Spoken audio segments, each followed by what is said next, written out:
এ যেন শেষ হয়েও হলো না শেষ। যুদ্ধবিরতি কার্যকর হওয়ায় ইসরায়েলি হামলা থেকে মুক্তি মিললেও ক্ষুধার যন্ত্রণা থেকে রেহাই পাচ্ছে না যুদ্ধবিধ্বস্ত গাজাবাসী।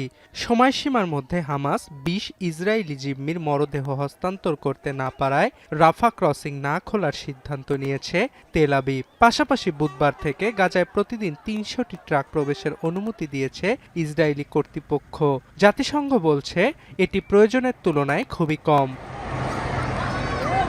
যুদ্ধবিরতির প্রথম ধাপ অনুযায়ী মঙ্গলবার ৪ ইসরায়েলি জিম্মির মরদেহ হস্তান্তর করেছে হামাস। রেড ক্রসের মাধ্যমে মরদেহগুলো গ্রহণ করেছে ইসরায়েলি কর্তৃপক্ষ। এখন পর্যন্ত ৮টি মরদেহ তেল আবিবে ফেরত পাঠানো হয়েছে। তবে নির্ধারিত সময়ের মধ্যে সব মরদেহ হস্তান্তর করতে না পারায় নাখোশ ইসরায়েল। দেশটির সেনাবাহিনী ইতোমধ্যে হামাসের বিরুদ্ধে যুদ্ধবিরতি লঙ্ঘনের অভিযোগ তুলেছে, কিন্তু হামাসের দাবি ধ্বংসস্তূপ থেকে নিহতদের মরদেহ উদ্ধারে বেগ পেতে হচ্ছে তাদের।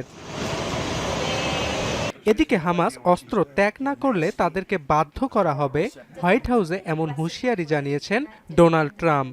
We have told them we want to disarm, and they will disarm. And if they don't disarm, we will disarm them. And it'll happen quickly and perhaps violently. And I spoke to Hamas, and I said, "You're going to disarm, right?" "Yes, sir, we're going to disarm." এদিকে টেলিভিশনে দেয়া সাক্ষাৎকারে Israeli প্রধানমন্ত্রী কথা বলেন গাজা যুদ্ধবিরতির দ্বিতীয় ধাপ নিয়ে। তার প্রত্যাশা এই ধাপে শান্তিপূর্ণভাবে অস্ত্র সমর্পণ করবে হামাস, আর এটি না হলে গাজায় স্থায়ীভাবে শান্তি নিশ্চিত হওয়া বাধার মুখে পড়বে বলে ইঙ্গিত দিয়েছেন নেতানিয়াহু। অর্ণব প্রসাদ, এখন বিশ্ব।